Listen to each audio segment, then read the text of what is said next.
Welcome back to the C.T.W. podcast. I appreciate all you guys for watching, commenting, and subscribing, sharing it, even if you don't watch it. I am very appreciative for that and for everyone who is doing it. This episode, I wanted to maybe help someone, shed some insight, or maybe give some knowledge to people who are believing God for something, who have received a vision from God, who has gained confirmation from God about a purpose or a plan in their life, and how you don't need to come down on your standards to allow that to work. You don't need to come down on your standards and your way of going about how God said you should obtain whatever it is He has promised you, or the vision that He has given you. You don't need to come down on it, and you don't need to come down. And I have some things that I wanted to talk about of the dangerousness of going down in your standards and what that can potentially do when you're going towards something that God has promised you. I want to start in Nehemiah 6, but before I get into Nehemiah 6, I want to give you a little backstory on Nehemiah. Nehemiah was a cupbearer for a king, and Nehemiah had received some information that his homeland was destroyed by fire. And so Nehemiah was serving the king, and the king noticed that Nehemiah was not in good spirits. So the king had asked Nehemiah what was wrong. And Nehemiah told the king, hey, it is hard to serve you when my father's land, or the land that I grew up in, is rubbish. It is now desolate. There is no one to take care of it. And the king asked Nehemiah, well, first I want to say that Nehemiah prayed to the Lord that he may go to repair it. And the king asked him, and then he told the king what he needed to do. He gave him a time frame and all of that stuff. And the Lord granted Nehemiah his wish, his prayer, through the king. And during that process, Nehemiah had encountered people who didn't think he should have rebuilt the wall. He encountered people that were trying to kill him. He encountered negative. He encountered discouragement. He encountered a lot of things. And what I want to get to is that when you come down off of the standard or the vision, or what happens, why you shouldn't come down from the standard or the vision or the purpose or the promise that God has given you, or you receive from God, because it is for a reason. It is going to help people. It's going to help you. It's going to allow God to get glory. And so in Nehemiah 6, it says, now Sanballat, Tobiah, and Geshem, the Arab, and the rest of our enemies heard that I had rebuilt the wall, and that there was no breach left in it, although at that time I had not set up doors in the gates. Sanballat and Geshem sent word to me, saying, come, let us meet together at Sheraphim in the plain of Ono. But they were planning to harm me. So I sent messengers to them, saying, I am doing a great work and cannot come down. Why should the work stop while I leave to come down to meet you? And that's Nehemiah 1-3. And in there, you kind of see where Nehemiah went to go do a work that he was granted from a prayer that he had asked the Lord for.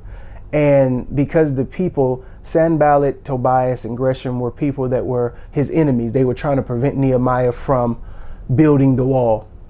And Nehemiah got word of this and made sure that he did not lose focus on the vision and the purpose that he had asked God for, on the vision and the purpose that he was believing God to do. He had asked God for him to be the one to go back, give him a plan to go back and rebuild the wall of his nation, of the nation of where he grew up.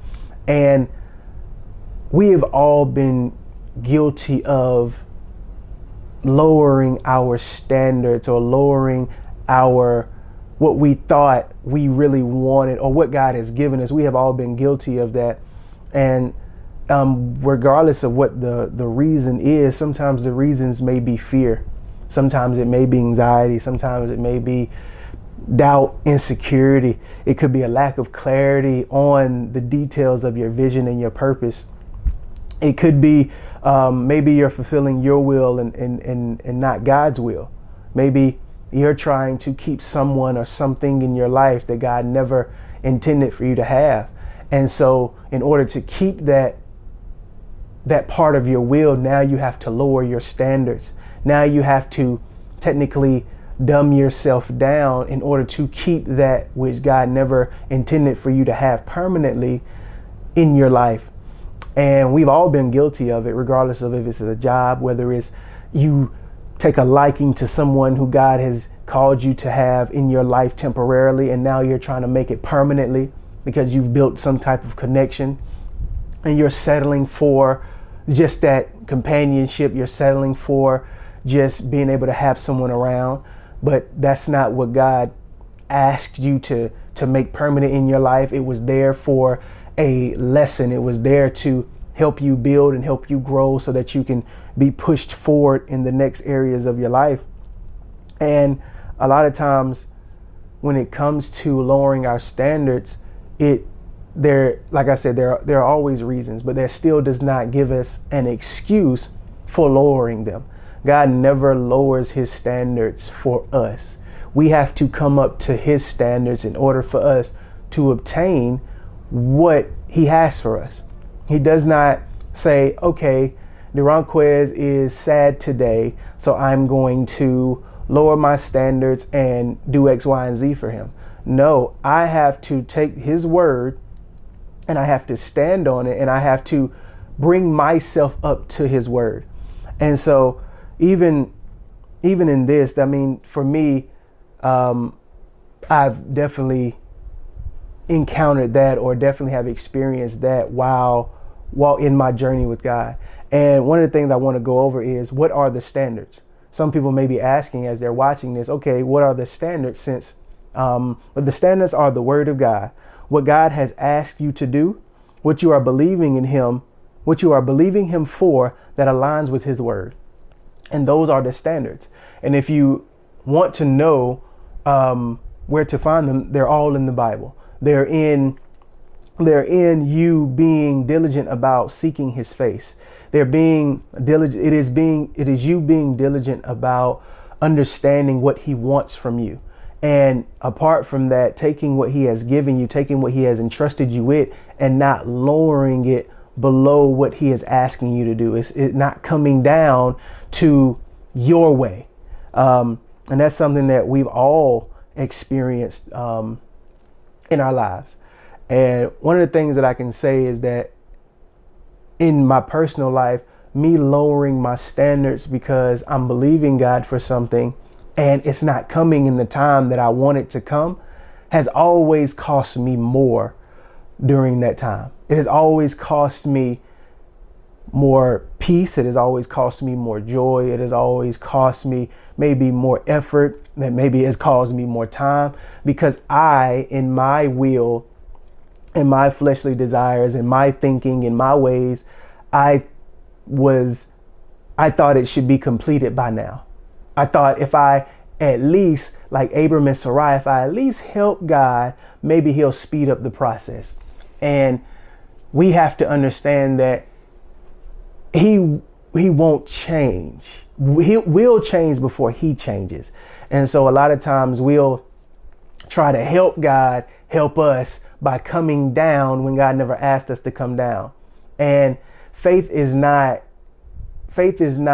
you coming down to show God that you're willing. Faith is staying there even when you see nothing, even when you don't see a way, even when you don't know how it's going to work, even when you don't have a word from him, even when you haven't heard him say anything previously. If you have a previous word, if you haven't heard him say anything new. And so a lot of times us lowering our standards can cost us. It can cost us unnecessary detours. It can cost us delays in our purpose and destiny.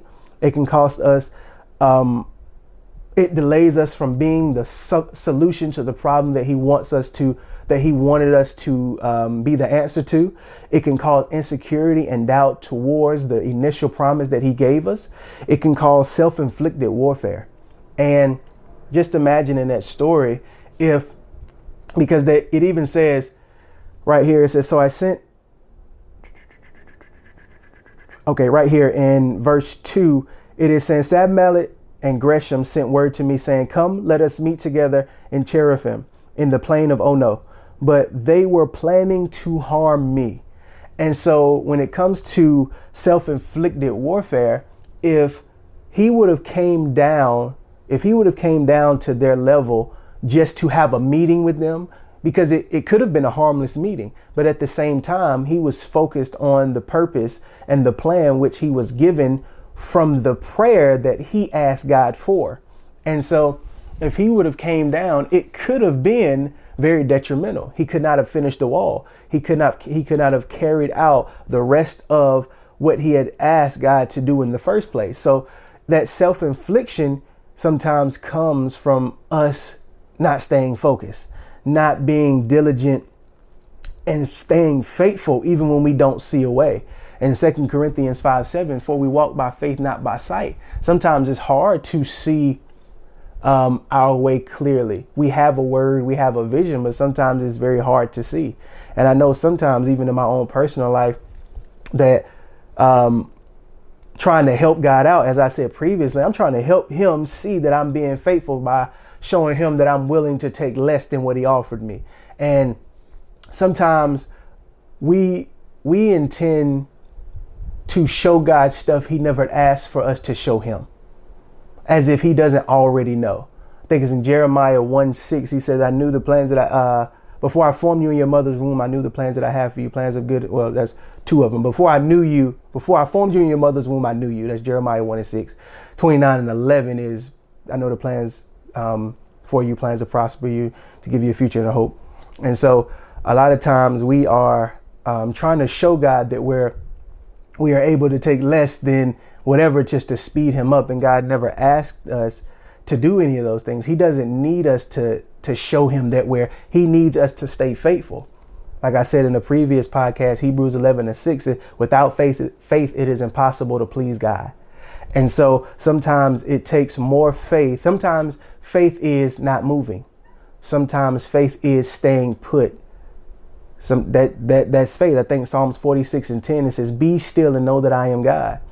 And so most people don't understand most people have a hard time realizing that before God changes his purpose and his promise, Romans, I think it's 11:26, it says, for gifts and callings are without recompense. They are under, a different version says they are under full guarantee and full warranty. And so most people don't understand is that when God promised you something, when God has given you a vision or a purpose, when God has said something to you about maybe your spouse, when God has said something to you about the job that you're going to receive, when God has said something to you about your health, when God has said something to you about every area of your life, is that he will change you before he changes himself. You have Numbers 23:19. It says, God is not a man that shall lie or change his mind. You have Malachi 3:6. I am the Lord thy God, I change not. And then you have Isaiah 55:11. And Isaiah 55:11 is, I watch over my word to perform it, to make sure that it performs what I said it was going to do, that it does not return unto me void, that it does not do that it does do what I said is going to do. And so a lot of times what happens is that we think of God as ourselves. So we think that because we'll budge, God will budge. We think because we lower our standards, God will lower his. And that is not true. God is not going to change. If he gave you a vision or a purpose, the only way that vision or that purpose does not come to pass is if you stop pursuing it or you give up. Because Isaiah 55:11 says, I watch over my word to perform it. My word does not return unto me void. I make sure that it does what I said it's going to do. And so a lot of times we will try to show God that we are willing by lowering our standards and thinking that he is like us. And that is the quickest way for disappointment. I said it in a previous one, but it's Proverbs 19:3. It says, there are people who ruin their own lives and then blame it all on God. And because, I'll read you this one later, but because we think from a carnal level, we think from a fleshly desire, we think from earthly pretenses, a lot of times we sometimes compare God's thinking to our thinking. We compare God's ways to our ways. And that is one of the things that, and most people don't even understand, is that in Isaiah 55:8, and I want to give it to you verbatim. I know it by heart, but I want to give it to you so you guys can have it. It says, for my thoughts are not your thoughts, nor my ways your ways, declares the Lord. For as high as the heavens, for as the heavens are higher than the earth, so are my ways higher than your ways, and my thoughts higher than your thoughts. And so in Isaiah 55, 8-9, God is literally telling us, my thoughts are higher than yours, my ways are higher than yours. And so when you think you're helping God, or you're trying to show him, or you're trying to come down so that he can see your humility, he never asked you. He never asked you to come down off of the vision and the purpose and the plan that he gave you. He never asked you to be with that person you know you shouldn't be with. He never asked you to go and speed up your health process. He never asked you to do any of those things. He asked you to trust him. He never asked you that. He asked you to follow the plan that he gave you. He asked you to follow the vision that he gave you.